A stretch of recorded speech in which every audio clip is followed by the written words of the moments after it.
Baik, selamat sore semuanya. Kita hari ini akan belajar pelajaran kelima dari seri Menjadi Seperti Kristus, Mengalami Kristus, Hati yang Pulih ya. Nah, Yehezkiel 36 ayat 26 berkata begini, "Kamu akan kuberikan hati yang baru dan roh yang baru di dalam batinmu. Dan aku akan menjauhkan dari tubuhmu hati yang keras dan kuberikan kepadamu hati yang taat." Tuhan mau memberikan hati yang baru. Dalam bahasa Ibraninya leb ya. Leb ini punya pengertian jantung hati, ya, organ tubuh yang pompa darah, tapi juga punya pengertian secara batin manusia, tempat wadah di mana manusia itu punya perasaan, punya keinginan, punya pengertian, itu hati. Ya, jadi bicara soal hati bukan hanya organ fisik, tetapi adalah suatu wadah di mana manusia punya pikiran, perasaan, keinginan. Dan Tuhan berkata, aku akan memberikan hati yang baru kepadamu. Dan roh yang baru, ruah. Ya, bahasa Ibrani ruah yang baru. Nah, hati manusia itu adalah bagian dalam diri manusia yang punya pikiran, perasaan, keinginan. Dan hati itu adanya di dalam roh manusia. Ya, nah, Tuhan berkata, aku akan berikan hati yang baru dan roh yang baru dalam batinmu, dan aku akan menjauhkan dari tubuhmu hati yang keras kayak batu.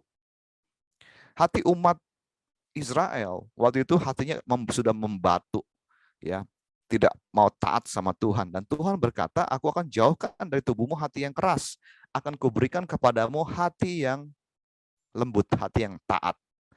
Nah, penting sekali kita punya hati yang lembut, hati yang mau taat sama Tuhan. Untuk mencapai rencana Tuhan atas manusia, maka Allah mau memulihkan hati manusia terlebih dahulu. Hati yang pulih, hati manusia yang pulih akan memancarkan kehidupan yang diperkenan Allah.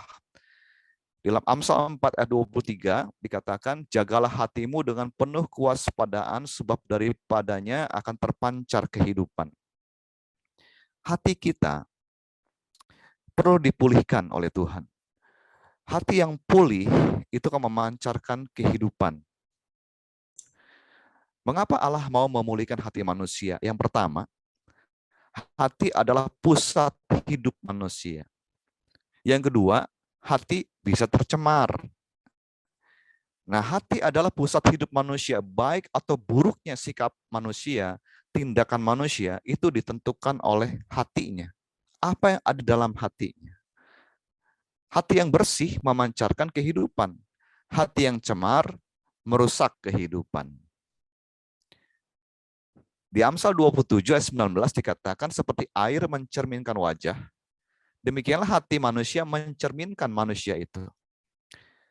Siapa hari ini sudah bercermin? Kita di zaman modern sudah jarang bercermin di air ya. Kita bercermin di kaca cermin. Nah, apa yang kita lihat di cermin itu adalah wajah kita. Demikian hati manusia itu mencerminkan manusia sendiri. Kenapa orang suka musik tertentu? Kenapa orang suka hobi tertentu? Itu karena apa yang dalam hatinya. Termasuk sikap batin manusia ya. Manusia itu baik buruk tergantung apa yang dalam hatinya. Hati manusia itu bisa tercemar. Tuhan Yesus berkata Markus 7 ayat 21 sampai 23, sebab dari dalam hati orang, dalam hati manusia timbul segala pikiran jahat, percabulan, pencurian, pembunuhan, perzinahan, keserakahan, kejahatan, kelicikan, hawa nafsu, iri hati, hujat, kesombongan, kebebalan. Semua hal-hal jahat ini timbul dari dalam dan menajiskan orang. Jadi dalam hati manusia bisa timbul tuh pikiran jahat. Manusia hatinya bisa tercemar. Kapan manusia bisa tercemar hatinya? Yaitu ketika manusia mengizinkan dosa menguasai hatinya. Masih ingat peristiwa di Taman Eden ketika Kain iri hati kepada Habel. Oleh karena persembahan Kain diterima oleh Allah, persembahan Habel persembahan Kain tidak diterima oleh Allah, persembahan Habel diterima. Mengapa persembahan Kain tidak diindahkan oleh Tuhan, sedangkan persembahan Habel itu diindahkan, diterima oleh Allah? Sebab Habel mempersembahkan korban anak domba. Manusia kalau datang sama Tuhan, dia harus mempersembahkan korban. Korbannya bukan korban sayur mayur hasil bumi yang sudah dikutuk oleh Tuhan.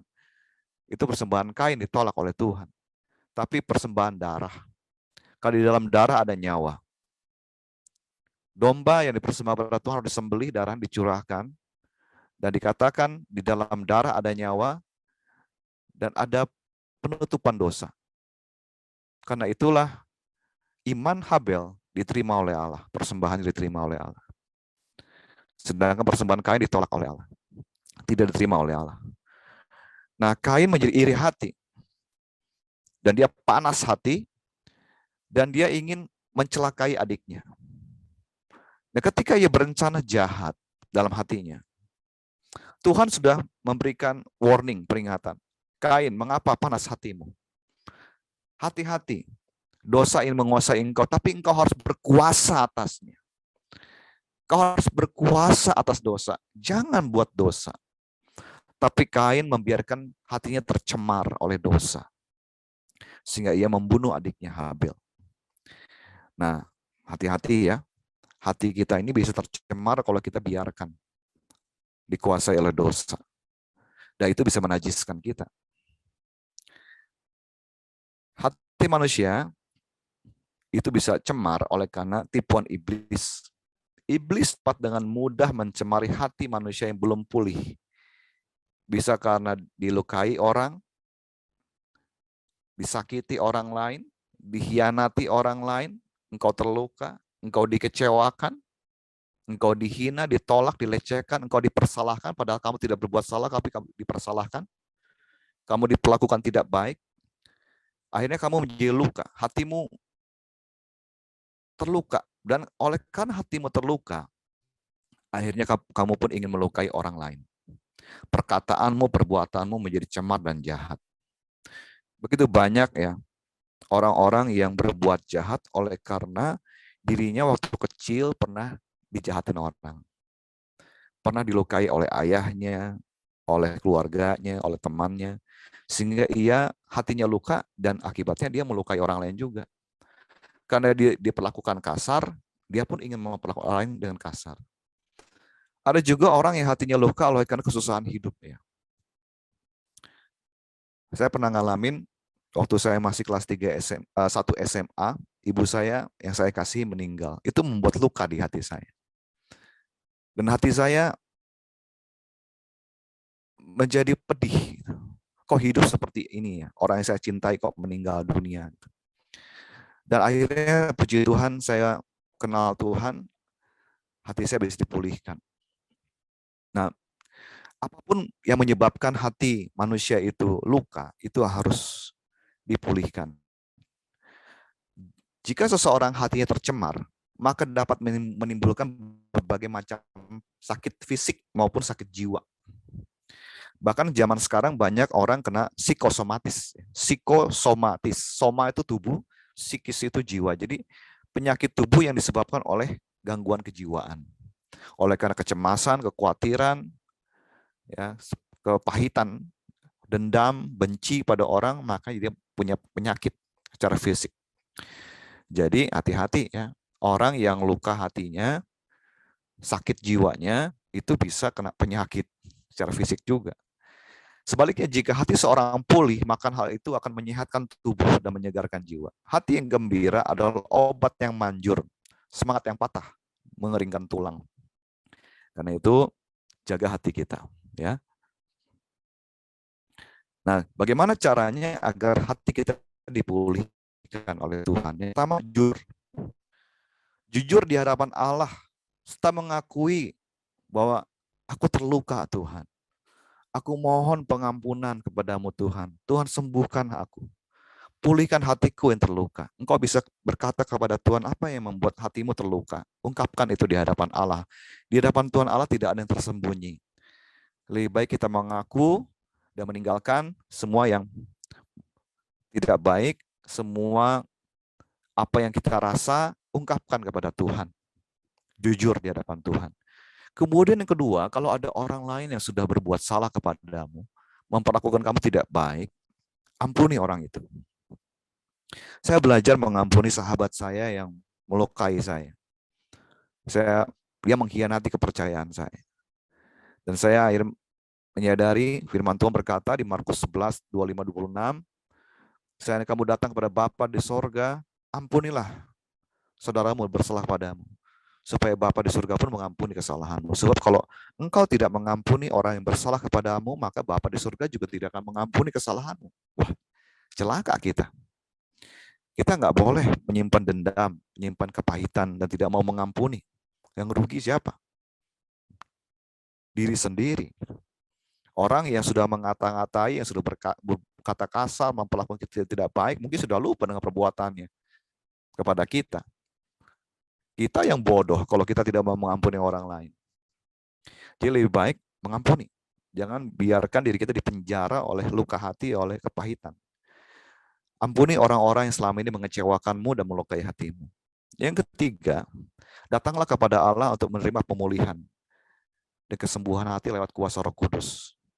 Daud ketika dia berbuat dosa, dihukum oleh Allah. Dia tulis Mazmur 51.